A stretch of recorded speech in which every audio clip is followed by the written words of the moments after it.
साम्राज्य, सामान्यांचा असामान्य आवाज. ड्रायव्हर संपावर आणि ट्रक रस्त्यावर, पंपावर गर्दी उसळली.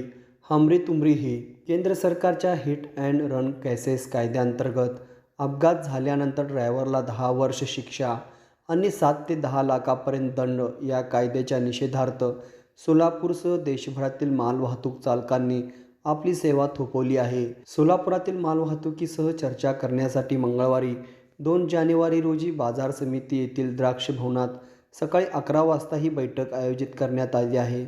दरम्यान पेट्रोल डिझेलचा तुटवडा होईल या भीतीनं सोलापुरात सायंकाळपासून पेट्रोल पंपावर रांगा लागल्या आहेत. सोलापुरात भुसार आडत मालवाहतूक, गॅस आणि पेट्रोल डिझेल वाहतूक, रेल्वे असोसिएशन, शेतीमाल वाहतूक, NTPC, रेशन माल वाहतूक, साखर वाहतूक, औषध वाहतूक, केमिकल वाहतूक, कचरा वाहतूक, ॲम्ब्युलन्स धारक, पाणी आणि दूध वाहतूक, फळ आणि मांस वाहतूक, लक्झरी प्रवास वाहतूक अशा विविध संघटनांचा यात सहभाग आहे.